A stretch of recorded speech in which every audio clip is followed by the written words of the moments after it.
Hello friends, I am teacher Vasan. நான் சென்றேன் to a supermarket.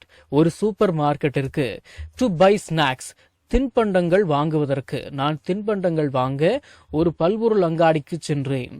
go இதோட past தான் went இல்லைங்களா? சரி, ஓகே. அடுத்தது I filled my basket with chocolates and juice.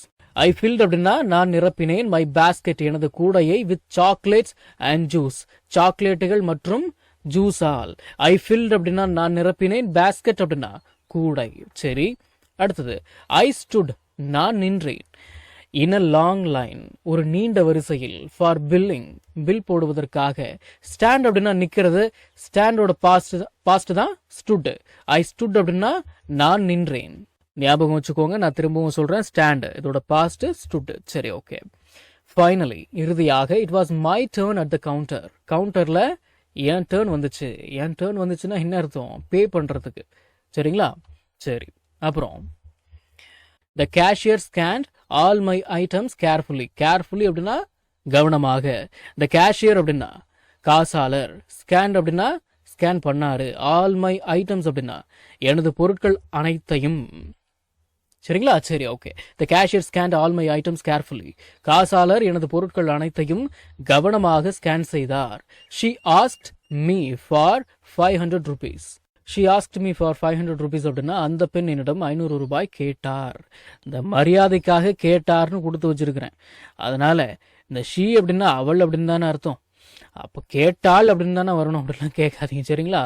She அப்படின்னா அவள், அந்த பெண் அப்படின்னு கூட அர்த்தம் எடுத்துக்கலாம். சரிங்களா? I put my hand in my pocket. இந்த புட்டுக்கு விடு, போடு அப்படின்லாம் அர்த்தம். இந்த புட்டோட பாஸ்ட் புட்டு தான், பாஸ்ட் பார்ட்டிசிபிளும் புட்டு தான். அதாவது கோ இதோட பாஸ்ட் வெண்ட், பாஸ்ட் பார்ட்டிசிபிள் கானு. ஆனா புட்டுக்கு எல்லாமே புட்டு தான். Put put put. I put my hand in my pocket அப்படின்னா நான் எனது கையை எனது பாக்கெட்டிற்குள் விட்டேன். ஃபார் மை வாலெட் எனது பர்ஸுக்காக. வாலெட் அப்படின்னா பர்ஸ் அப்படின்னு அர்த்தம். புரியுற மாதிரி சொல்லணும் அப்படின்னா, இல்லையா? சரி, ஓகே. அடுத்தது my pocket was completely empty. போச்சுடா.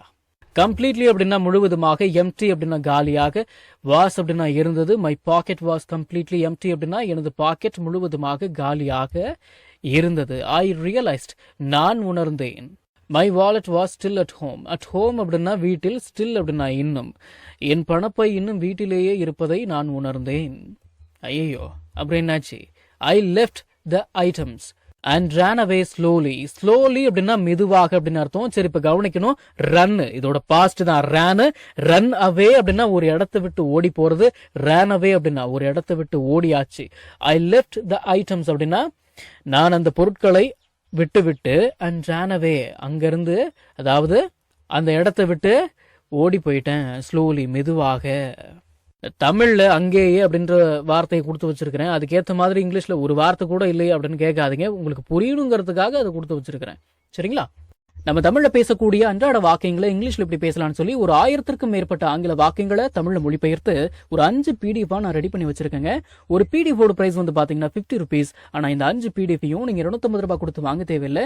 ஜஸ்ட் 199 rupees பே பண்ணி நீங்க வாங்கிக்கலாம். இந்த PDFஸ்ல இருக்கக்கூடிய 1000 வாக்கியங்களும் பேசக்கூடிய வாக்கியங்கள் தானே தவிர இந்த சென்டென்ஸ் கொடுத்து வச்சிருக்காங்களே இதை நான் எங்க பேச போறேன் அப்படின்ற ஃபீலே உங்களுக்கு வராது. இதை நீங்க PDF ஃபார்மேட்ல வாங்கிக்கிறதால உங்களுடைய ஃப்ரீ டைம்ல PDF ஓபன் பண்ணி போன்லயே லேர்ன் பண்ணிக்கலாம். நீங்க பணம் அனுப்பின உடனே வாட்ஸ்அப் மூலமா உங்களுக்கு 5 PDFையும் அனுப்பிடுவேன். So what are you guys waiting for? ஸ்கிரீன்ல தெரியுற நம்பருக்கு இப்பவே வாட்ஸ்அப் பண்ணுங்க, இல்லனா கால் பண்ணுங்க.